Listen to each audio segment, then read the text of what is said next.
Se habla mucho de la hipertensión ocular, del glaucoma incipiente, y se habla poco del glaucoma terminal. ¿Qué es la ceguera legal?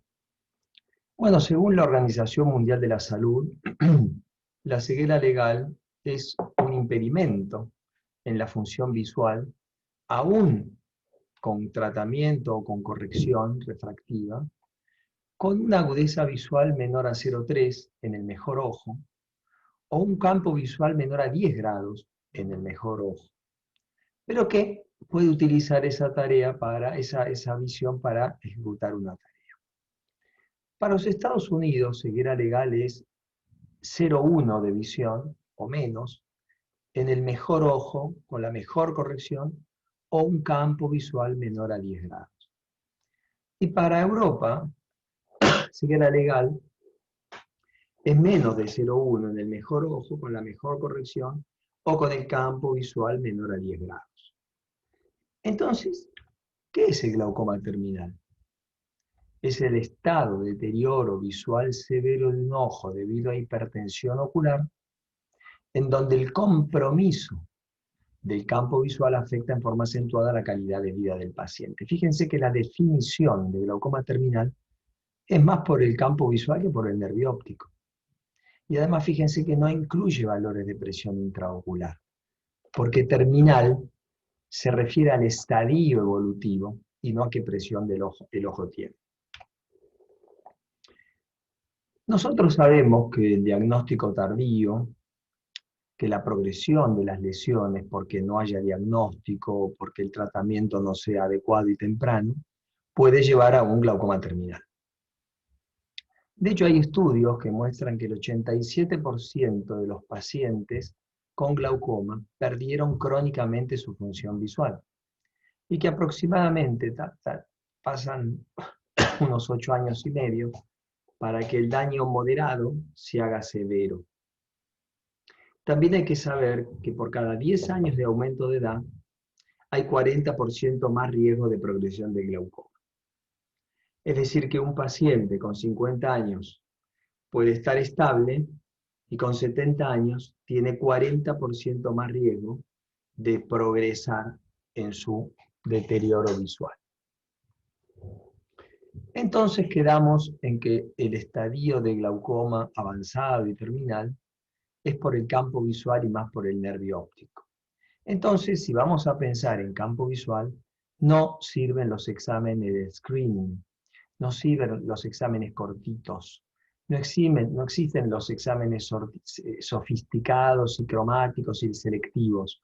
Acá no va el FDT, no va el Matrix, no va el azul amarillo, no van esas cosas. Va el campo visual que el paciente pueda ver. Estos son glaucomas terminales. Acá hay 4 ejemplos de glaucomas terminales. Campos visuales con un remanente central de 10 grados, de 5 grados, de 4 grados. Esto es un glaucoma terminal. Y fíjense qué cerca están los glaucomas terminales de la definición de ceguera legal, si no están casi adentro de la definición de ceguera legal. Por eso hay que prestarle mucha atención, porque estos son los ojos que de ceguera legal pueden quedar en ceguera absoluta. Acá hay también ejemplos de glaucomas avanzados y terminales.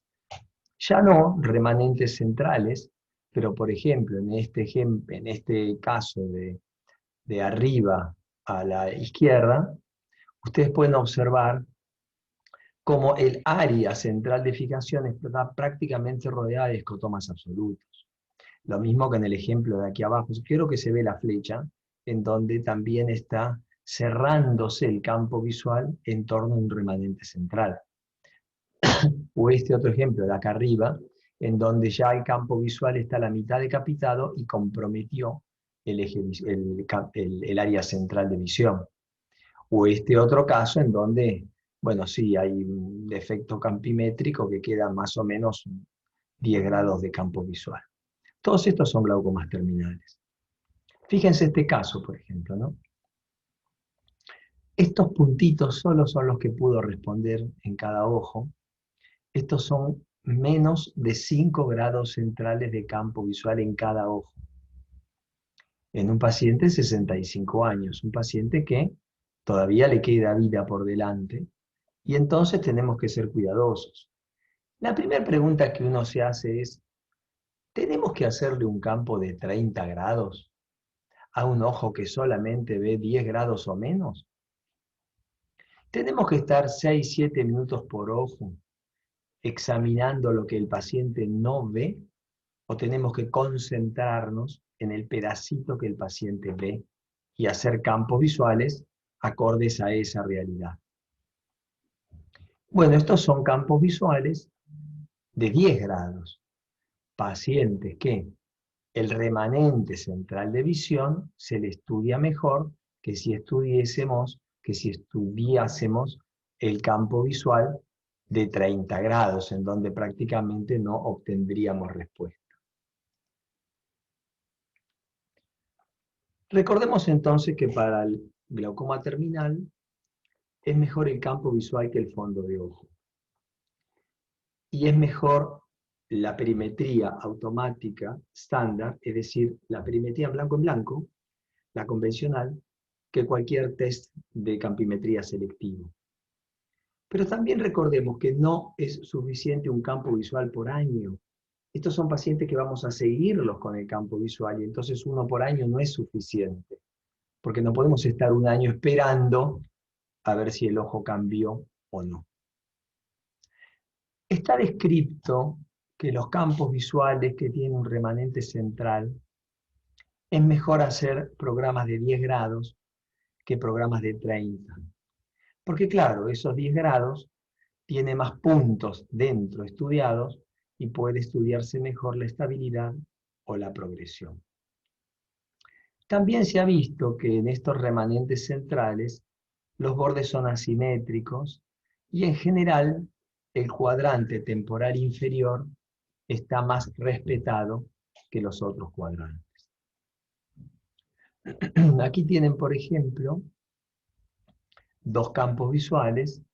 El que está a la izquierda es un G1X, son 30 grados, en realidad son 26, y el que está a la derecha es un campo visual de 10 grados, ¿no? Un M2X, un macular, un campo de 2 grados.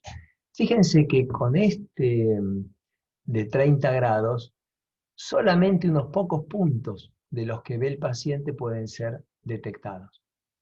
Y si en cambio hacemos un macular, son un montón de puntos los que el paciente puede responder y entonces es más fácil estudiar si hay estabilidad o si hay progresión. Por eso, ante campos visuales terminales de 10 grados, conviene hacer programas de 10 grados. Pero también hay otros tipos de campos visuales que podemos hacer y son los que se llaman campos visuales de baja visión, que también se los conocen como low vision o programas de baja visión. Fíjense, por ejemplo, este es un campo de 30 grados y este es uno de 10. Y este campo que les había mostrado antes, que tiene 30 grados, si le hacemos el de baja visión, aparece toda un área de visión acá abajo, que es suficiente para entender por qué ese paciente con este campo visual podía caminar. Podía caminar porque el campo visual de baja visión mostró que en la parte inferior había un remanente visual que al paciente le permitía caminar. Por eso es buena la combinación de 10 grados con baja visión. También tenemos que saber que en el campo visual de glaucoma terminal hay muchos artefactos de técnicas, entre ellos la mala cooperación, porque el paciente, aunque quiera ver, no ve, el aumento de los falsos negativos, la pérdida de fijación y la fatiga. Esto es mucho más frecuente en los glaucomas terminales que en los glaucomas iniciales y moderados, donde el paciente con su visión puede colaborar. Y esta situación, la mala cooperación, los falsos negativos, la pérdida de fijación, la fatiga, aumentan las fluctuaciones. Y al aumentar la fluctuación dificulta establecer si hay estabilidad o si hay progresión de la visión. Por eso no alcanza, por eso, creo que hay el micrófono encendido, por eso no alcanza un campo visual por año. y es necesario repetir con más frecuencia. También hay que saber que la progresión ocurre con un cierto porcentaje de glaucomas avanzados, aún con la presión ocular controlada. ¿Por qué? Porque puede haber quedado con una presión muy alta para ese ojo. Ya vamos a ver después por qué. A veces incluso hay que agregar medicación para disminuir aún más la presión y llevar la presión a 10, por ejemplo. Y también se vio que algunos glaucomas terminales, después de la trabeculectomía, el campo visual mejora levemente, aunque significativamente. Miren estos dos ejemplos, ¿no? Miren estos dos ejemplos. Acá tienen un campo visual top de 30 grados. Acá tienen un campo visual dinámico de 30 grados. El resultado que uno debería esperar es más o menos el mismo. Sin embargo, el dinámico estudia más, investiga más y por lo tanto lleva más tiempo. Y en general el resultado en los glaucomas terminales de un dinámico muestra mejor el estado del campo visual que un top. Yo para los campos visuales terminales prefiero los programas DIN a los programas top. También existen otros perímetros en donde se pueden estudiar no 10 grados centrales, sino 4. Yo no se lo recomiendo porque, fíjense, este paciente tiene un campo visual casi nulo, después tiene otro en donde hay un pequeño defecto en el centro, y después tiene un campo visual de 4 grados. Y este 4 grados no alcanza porque lo que el paciente ve, aunque sea poquito, queda por fuera de lo que el estudio mide. Quiere decir que un campo visual de 4 grados no sirve puntualmente para esto. Insisto, al de 30 grados hay que agregar el de 10 grados. Insisto con eso. Porque fíjense que este pedacito de visión central se puede estudiar mucho mejor y con más puntos. Básicamente para saber si hay estabilidad o si hay progresión. No sirven los campos visuales selectivos. No sirve el Matrix. No sirve el azul amarillo. No sirven. No perdamos tiempo. ¿Qué pasa con el nervio óptico? Bueno, con el nervio óptico tenemos métodos cualitativos y métodos cuantitativos para evaluar. Desde la observación con la lámpara de hendidura y una lupa hasta el OCT. ¿Pero qué ocurre con el nervio óptico? Bueno, pasa que el anillo neuroretinal es difícil de evaluar y de cuantificar por el extremo adelgazamiento. Y cuando uno mide la excavación puede decir, bueno, 0,99 por 0,99 o 1 por 1. ¿Y qué más? ¿Qué más nos puede decir esto? La excavación nasal, el rechazo de los vasos, el adelgazamiento arterial localizado, la presencia de hemorragias, la presencia del alus glaucomatoso de Eschny, es decir, la atrofia coroidea peripapilar de 360 grados. E incluso podemos encontrar alteraciones en el brillo y en el epitelio pigmentario de la mácula. Pero básicamente, cuando estamos mirando al nervio óptico en un terminal, no es más que el 1 por 1. Por eso el campo visual enseña más que el nervio óptico. También en estos ojos es más frecuente el desarrollo de trombosis venosas. Cuando uno hace un HRT tiene dificultades para evaluar la línea de contorno. El OCT en general aporta poco y la capa de fibras nerviosas retinales muestra el daño difuso. Pero se suman casos difíciles de evaluar, como por ejemplo una miopía alta, o un situs inversus, o un tilt de papila, en donde no hay una base normativa que nos permita comparar. Finalmente, recuerden que pequeños cambios del nervio óptico producen gran pérdida del campo visual. y que estos pequeños cambios del nervio óptico no son fáciles de detectar.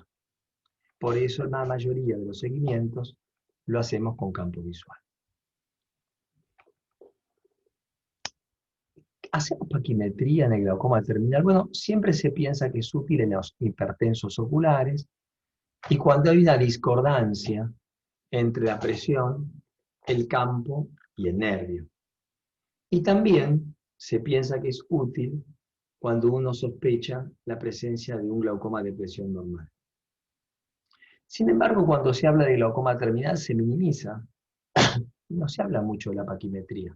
Bueno, tampoco se habla mucho de glaucoma terminal. Pero hay que hacer paquimetría, sí, por supuesto, y sí que importa, porque hace más real la presión que tomemos, ya que puede haber progresión de la presión ocular falsamente baja por una córnea fina o una córnea afinada. Por ese motivo, sí hay que considerarla y sí importa la paquimetría en el glaucoma terminal. Respecto de la terapéutica médica, bueno, en general estos ojos terminan con terapéutica médica máxima, tolerada, en donde se intenta llevar la presión intraocular al valor de la presión de los vasos ciliares, pero eso es difícil conseguirlo con medicación y obliga a muchas gotas, y cuando se usan muchas gotas, falla el cumplimiento.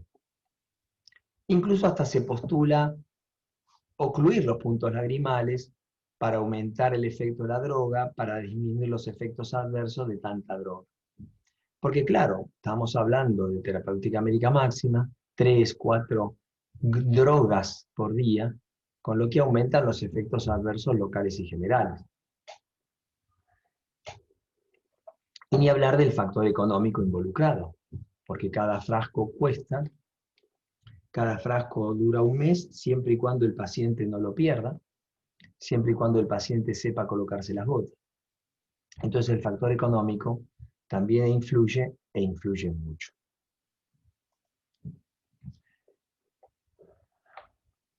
El tema del cumplimiento es clave para el éxito o el fracaso de los glaucomas y en general para el éxito y el fracaso de cualquier patología crónica. El paciente que cumple el tratamiento.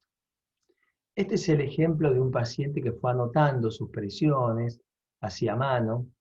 Este es el de una paciente un poco más obsesiva, que fue anotando quién tomaba la presión, qué presión tenía, qué medicación usaba.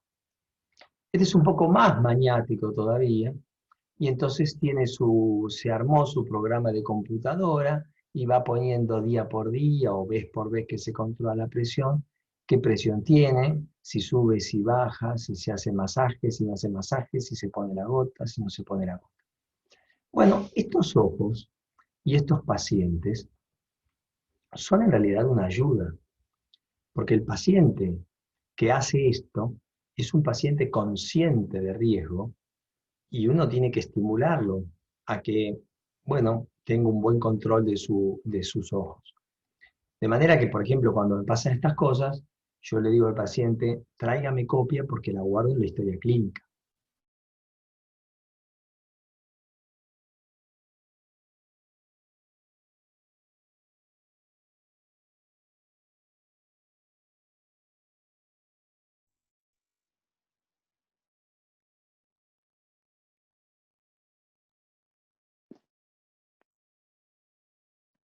Podría ser un coadyuvante de la medicación. Es decir, a todo lo que el paciente recibe de gotas, un poquito de láser. Pero no crean que ayuda mucho. Además, recuerden que al poquito tiempo de aplicado el SLT, puede haber una hipertensión ocular. Y esta hipertensión provocar también daño del campo visual. Y también recordemos que, bueno, que el efecto del láser está limitado por el tiempo. Y no tenemos que especular con el daño y con la edad avanzada, porque una persona que llega a los 90 años tiene más posibilidades de llegar a los 95 que cualquiera de nosotros, que ni siquiera llegamos a los 70. Ya, ellos ya pasaron los 70, ellos ya pasaron los 80, ellos ya pasaron los 90. Entonces tienen más riesgo, más posibilidad de llegar a 95 que cualquiera de nosotros. Entonces no tenemos que especular con el daño y con la edad avanzada. Sepamos, recordemos y valoremos la trabeculectomía, porque es el más efectivo, duradero y seguro procedimiento para bajar la presión cuando se compara con gotas, con láser, con válvulas, con no perforantes y con mix. Por supuesto que también tiene sus complicaciones, pero es la más efectiva y duradera. Disminuye la fluctuación diaria más que la medicación. Tiene la mejor performance ante el estrés hídrico que la medicación. Por supuesto que a veces sola no alcanza, y bueno, hay que agregar medicación. Y por supuesto que no hay que interpretar como un fracaso una trabeculectomía que necesita alguna gota. Fracaso es que no regulen la presión meta. Fracaso no es que necesite alguna gota.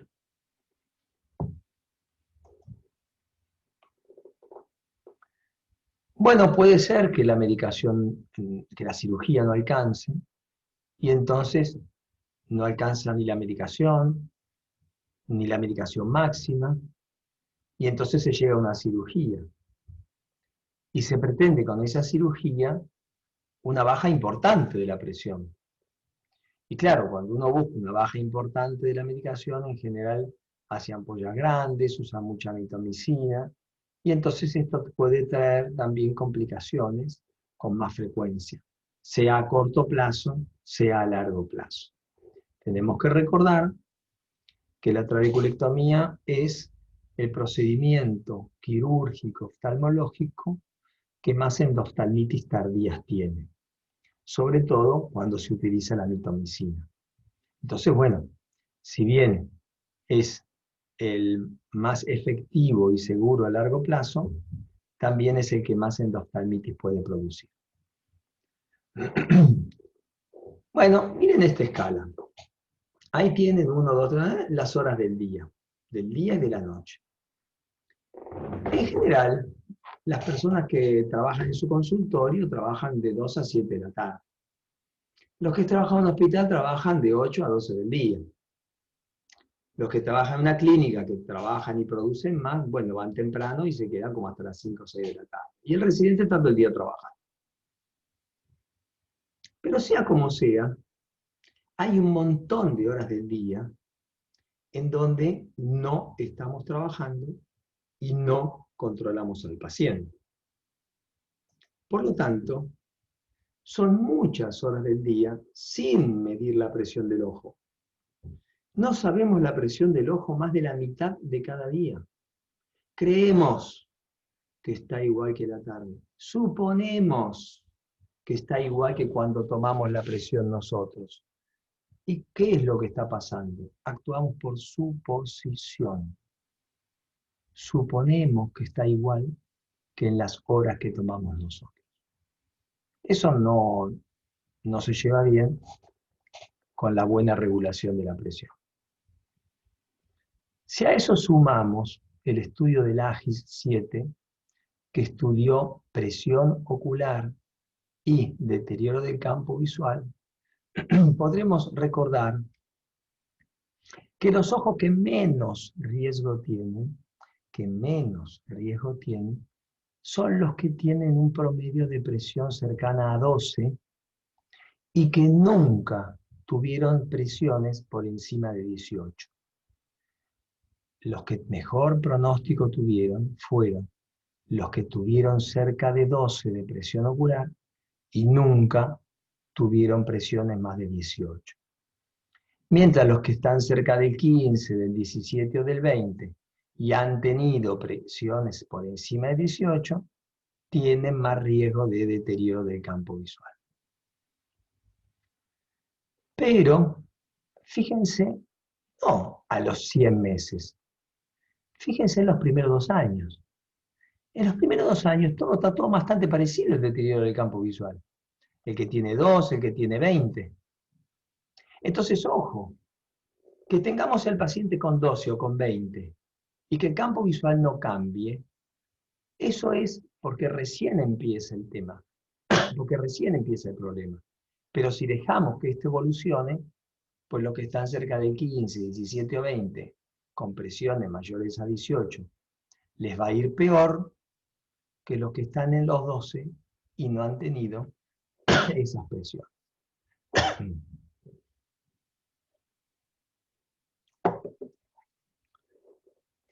Hay otros factores, además de la presión, que tenemos que considerar. Porque son situaciones que pueden causar o ayudar a causar deterioro o daño junto con la presión. Las córneas delgadas, que esconden la verdadera presión, la hipotensión arterial o hipotensión nocturna, las anemias y discrasias sanguíneas, la apnea del sueño, el vasoespasmo, el mal cumplimiento, el desarrollo de cataratas y maculopatía, que va a ir en contra de la agudeza visual, y también hay causas no glaucomatosas de daño del nervio óptico del campo visual, ejemplo una ION, ejemplo una obstrucción de vena central de la retina. Siempre se ha hablado en estos casos de glaucoma terminal considerar medidas de neuroprotección. Pero bueno, repito, campos visuales, este es el ojo derecho y este es el ojo izquierdo de un campo visual de un paciente de 70 años. Y con este campo visual en sus dos ojos, nosotros tenemos que tratar de que el paciente siga viendo y de que el paciente siga controlándose y de que su visión no se deteriore. Ese mismo paciente, hecho un programa de baja visión, cambia completamente. Les voy a pasar el anterior. Así es el campo visual de 30 grados convencional. Uno se pregunta, ¿cómo hace esta mujer para venir sola al consultorio? Bueno, porque este es su campo visual de baja visión. Y resulta que todo un ojo, abajo, ve. Y el otro también ve. Y entonces, con eso que ve, puede caminar, puede encontrar una silla y sentarse. Pero además un campo visual tiene un poquito de visión nasal y un poco de visión temporal. Con lo cual, al ir moviendo los ojos, puede ir mejorando su visión. Y además el otro ojo en el centro tiene un remanente central con el cual puede fijar.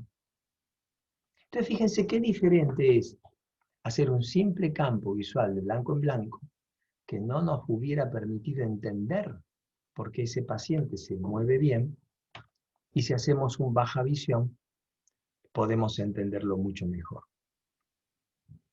Por eso hay que hacer programa de baja visión, porque básicamente lo que el programa hace es que aumenta el tamaño del spot de luz de 100 a 200, perdón, de 3 a 5 de Goldman.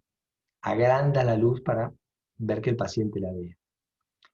Y el tiempo que dura la presentación del estímulo pasa de 100 a 200 milisegundos. Es decir, se le da más chance al paciente de que lo vea. Porque la realidad es que el campo visual no es la realidad, no es el mundo. Esa lucecita que apenas se prende y que dura nada, es muy útil para detectar las lesiones de comienzo. Pero para estos campos visuales terminales, tenemos que pensar en darle una ayuda para ver realmente cuánto ve. Por eso hay que pensar en los programas de baja visión. ¿Qué cosas son claves entonces en el glaucoma terminal? Primero, conseguir una presión meta cercana a los valores bajos, cercana a 10 o 12. Porque con esto vamos a estar más seguros de que la estabilidad de la lesión sea más alta. Después tenemos que conseguir una presión constante en todo el día, una fluctuación diaria baja, no más de 3 milímetros, Para eso hay que tomar la presión a diferentes horas. Después tenemos que tratar de ayudar a la supervivencia de las fibras nerviosas que quedan con algún mecanismo de neuroprotección o de neurorescate. Algunos pueden creer en ellos, otros no. Pero bueno, hay que recordar que realmente existen. Y por otro lado, el aumento de la expectativa de vida, porque aumenta la longevidad, requiere más cuidado de nuestras partes para preservar la calidad de vida de estos pacientes. En los ojos quedamos entonces en mantener una presión de 10 y no de 20. Asegurarnos que no progrese el campo visual. Mantener una buena hidratación corneal, porque si no el paciente va a ver peor. Utilizar anteojos de sol envolventes con filtros y filtros según síntomas y cantidad de luz. Acá, por ejemplo, hay una escala de la cantidad de filtros que tenemos para distintas dificultades que tenga el paciente. A veces se utilizan los prismas sectoriales para tratar de aumentar el campo visual y también los telescopios inversos, porque los telescopios inversos le permiten al paciente, como un remanente central, ver un poquitito más. Y ni hablar de las lupas de apoyo de pie, porque claro, una lupa de apoyo, una lupa que tiene un soporte, le permite al paciente tener las manos libres. Cuando vemos estos pacientes y vemos alguna posibilidad de mejorarlo ópticamente, no hay que pensar en magnificación, sino en filtros. ¿Por qué no hay que pensar en magnificación? Porque si casi no tiene campo visual, no podemos aumentar las letras porque ni siquiera esas letras van a entrar en su remanente de campo visual. Entonces hay que pensar en filtros, los que aumentan el contraste, los que disminuyen el deslumbramiento, los que evitan el encandilamiento. No hay que usar bifocales ni multifocales. Hay que tener cuidado porque hay ayudas ópticas que son caras, que son poco útiles para los glaucomatosos. Y hay que pensar más bien en estimulación y rehabilitación precoces. Una cosa que yo les recomiendo tremendamente a los pacientes es que usen una visera para la calle y el sol, como las viseras de los tenistas. Realmente le ayuda muchísimo el tener esa sombrita en el ojo para caminar y para manejarse mejor. Y además es un procedimiento barato. Una visera es barata, aunque no sea muy estética. Bueno, hay empresas que hacen libros con letras grandes y si no hay que fotocopiar los libros. Y hay que usar fibrones en lugar de lapiceras comunes porque entonces el paciente puede ver mejor el trazo de lo que escribe. También se puede usar pintura para distinguir los colirios. Por ejemplo, un paciente que está con 3 frascos, pues compra la pintura del esmalte de las uñas y le hace un puntito a un frasco, 2 puntitos al otro frasco, 3 puntitos al otro frasco y sabe cuál es el frasco que va de día, cuál es el que va de noche, cuál es el que va 2 veces, cuál es el que va una vez. Simplemente con una pintura de alto relieve como es la pintura de la esmalte de las uñas. Es recomendable hacer una visita a la vivienda del paciente para optimizar el hogar al remanente visual. Y les voy a dar un ejemplo muy simple. Las alfombras sirven para que el paciente se tropiece y se caiga. Después no sirve para otra cosa. Bueno, sí, sirve para juntar tierra, para juntar ácaros, para juntar olores, pero hay que optimizar el hogar al remanente visual. Un plato floreado sobre un mantel floreado. No encuentro el plato. Unas copas de vidrio transparente. ¿Para qué? Para que no las vea. Entonces hay que visitar la vivienda para optimizar el trabajo y la vida del paciente en su hogar. Y por supuesto proveer iluminación adecuada. Hay tecnología que ayuda, el WhatsApp, el Messenger, el Siri, todas esas cosas, las cámaras smartphone para agrandar un poco las letras chiquitas, los Kindle, los iPad, los mapas guiados por voz, los programas de computadora hablado, los audiolibros, los reguladores de luz ambiente, los LEDs. Todas estas cosas mejoran la vida cotidiana. Un LED frío, por ejemplo, que vira al azul, es más incómodo visualmente para un paciente que un LED cálido que vira al amarillo y el amarillo se enfoca mejor en la retina. Todas estas cosas ayudan.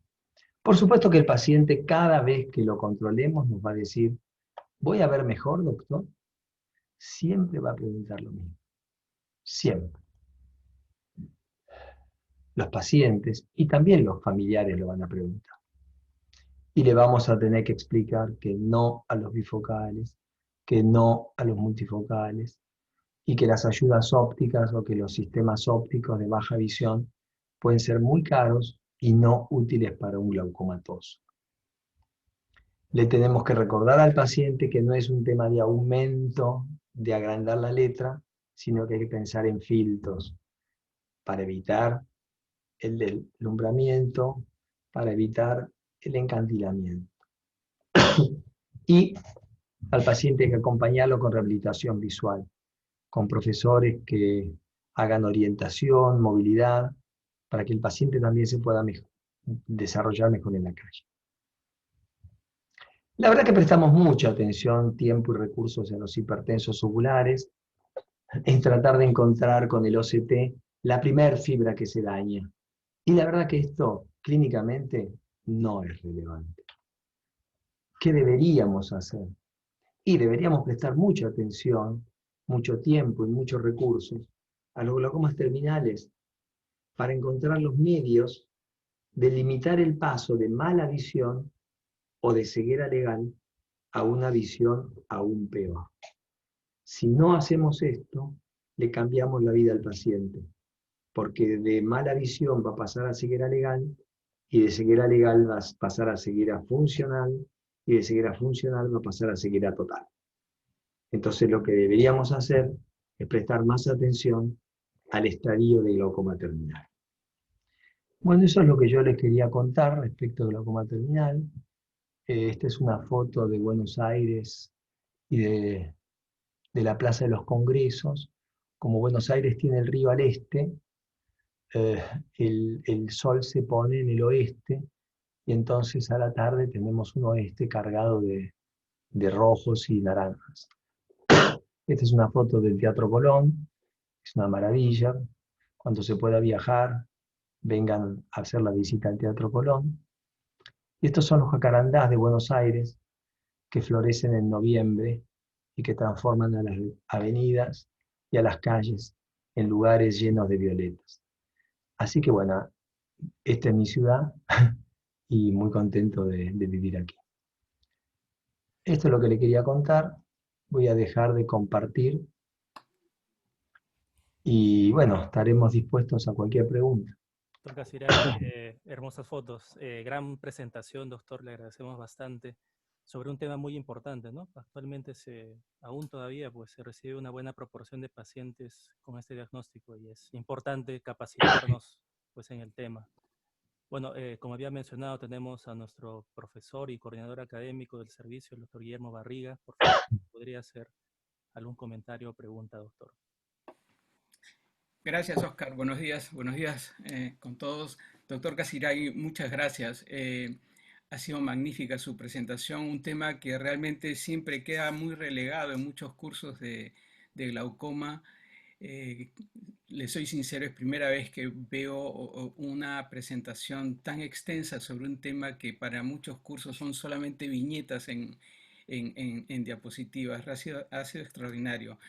Doctor, yo quiero aprovechar la oportunidad para agradecerle realmente el haber respondido a nuestra invitación, eh, tener a una persona de su prestigio, un profesor tan dedicado a la docencia en un curso como el nuestro lo ha enriquecido mucho y el tema encima ha sido pues propicio para un cierre. Estamos por terminar ya nuestro curso y no ha podido ser mejor este cierre. Yo le agradezco mucho su presencia, sus aportes.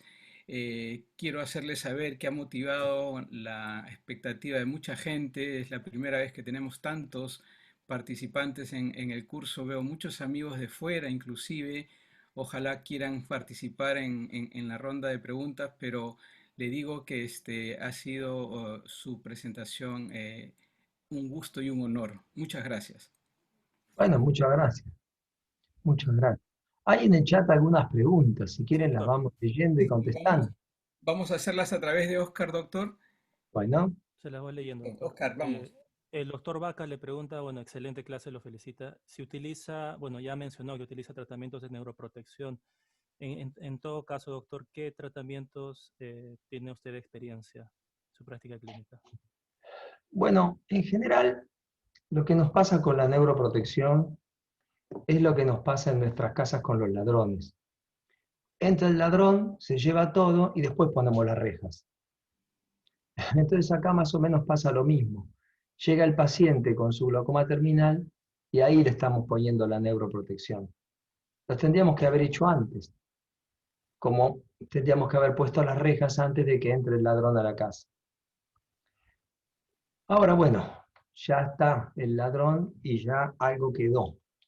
Bueno, ¿qué mecanismos hay? Hay muchas cosas descritas sobre el óxido nítrico, sobre la brimonidina y su efecto sobre la isquemia del nervio óptico, sobre el ginkgo biloba, sobre eh, este, bueno, acá se llama geniceral. ¿Cómo se llama la droga? Se me fue el nombre de la droga. Eh, memantine. Sobre el memantine. Hay muchos medicamentos, incluso también se postulan bastantes medicamentos que pueden ayudar como antioxidantes potentes como el liptogenol, como, como la vitamina C, el complejo B, sobre la vitamina D.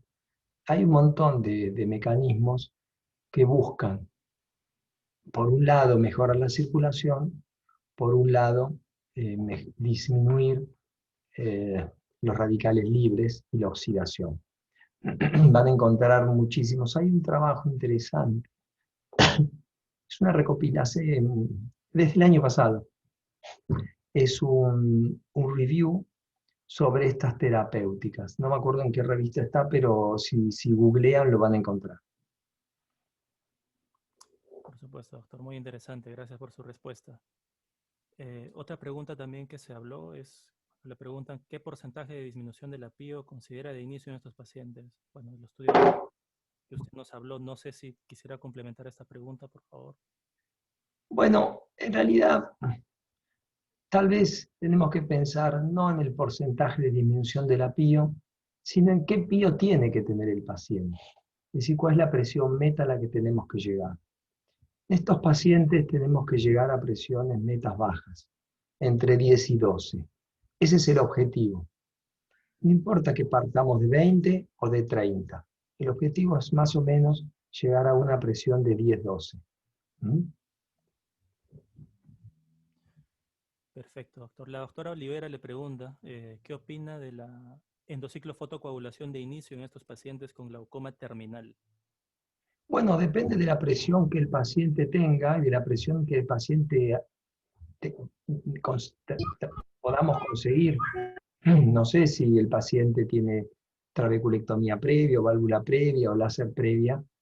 Por lo tanto, la endociclofotocoagulación es un procedimiento más que sirve para bajar la presión, pero bueno, depende del estado de los procedimientos previos que el también paciente tenga, ¿no?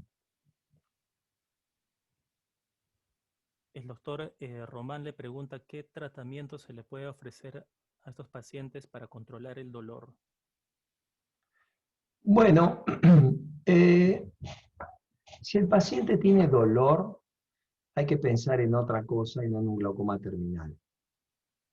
Tal vez lo que el paciente tenga es un glaucoma absoluto.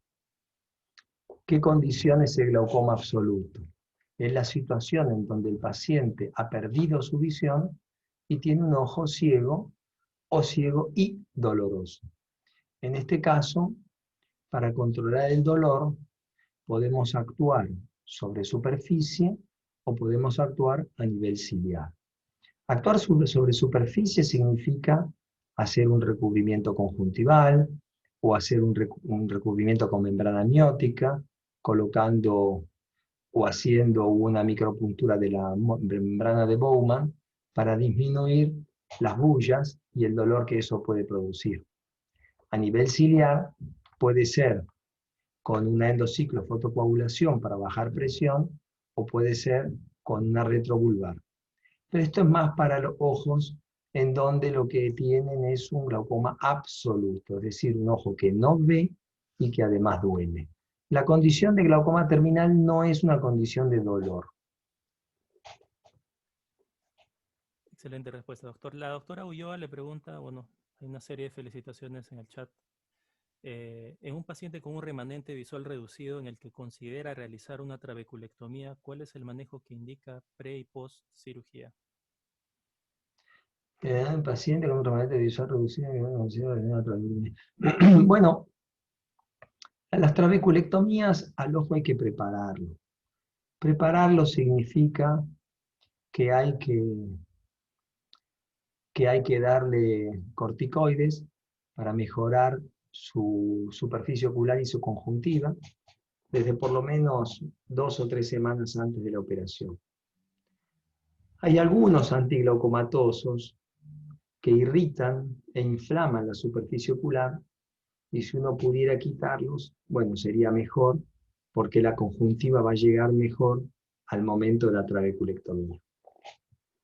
En la trabeculectomía se impone utilizar mitomicina. Realmente la mitomicina es un aliado para conseguir una presión ocular más baja y más duradera en el tiempo. Y en el postquirúrgico hay que asegurarse que no haya una hipotonía y una atalamia, porque a estos ojos que se vaya la presión a 0 es muy malo. Estos ojos que porque uno use viscoelástico le quede la presión en 30 es muy malo. Hay que regular el intra y el posoperatorio para que no haya grandes fluctuaciones de presión y evitar el fenómeno de wipe out, es decir, el fenómeno en donde se puede perder la fijación central.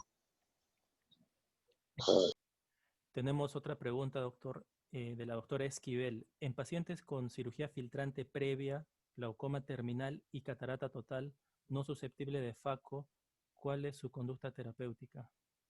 Bueno, perdón.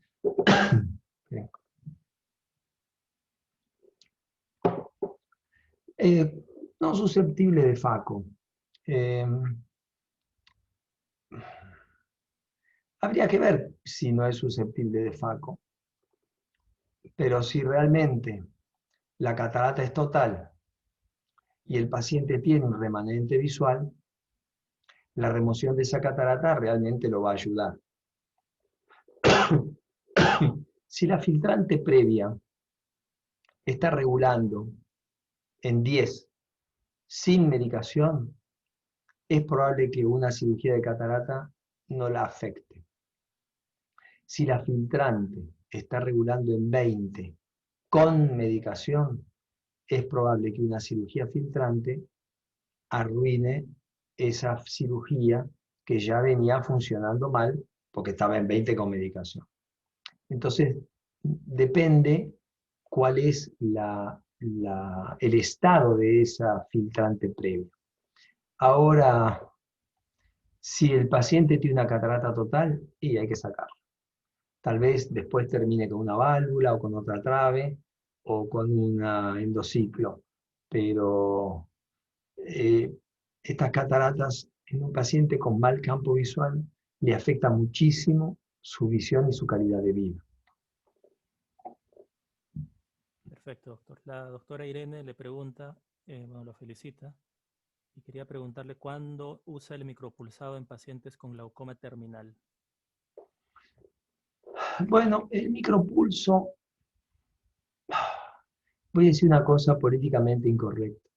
El micropulso no me parece que sea realmente útil en el largo plazo para conseguir presiones oculares muy bajas. Me parece que el micropulso es una ayuda en una FACO, es una ayuda en un tratamiento de 2 o 3 gotas. Pero no me parece que el micropulso sea el procedimiento para conseguir 10 de presión a lo largo de los años.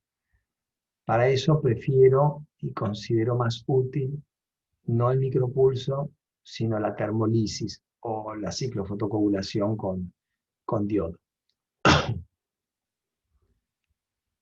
El doctor Mariano le pregunta, ¿se utiliza el test de provocación para valorar el funcionamiento del tratamiento para definir si llevarlos a trabeculectomía?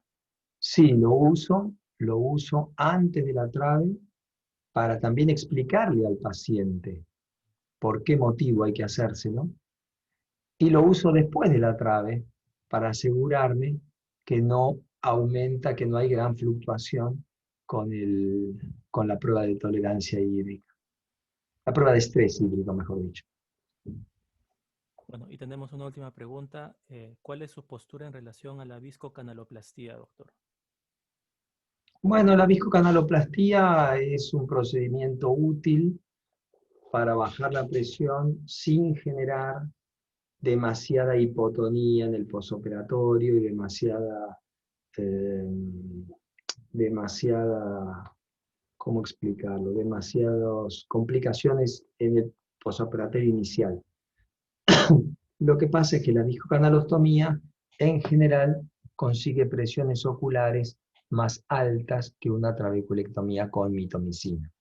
Entonces a veces a la viscocanalostomía se le agregan mitomicina, se le agregan hologen u otros procedimientos, o se le agrega una micropuntura para, digamos, conseguir una presión ocular más baja. Yo sinceramente, para los glaucomas terminales, sigo pensando que la trabeculectomía es la más efectiva de todo. Lo que pasa es que la trabeculectomía no tiene un laboratorio que le sponsoree. Entonces tiene menos propaganda. Pero bueno, ¿qué vamos a hacer? Perfecto, doctor. Bueno, en el chat no hay más que felicitaciones. Bueno, hay una última pregunta de la doctora Ulloa. En muchos casos, si se insiste en el cumplimiento del tratamiento médico indicado, sin embargo, el cambio de estilo de vida en estos pacientes puede ser importante también. ¿Cuál sería su opinión con respecto al manejo alternativo que se plantea por algunos autores? La verdad que no entiendo la pregunta.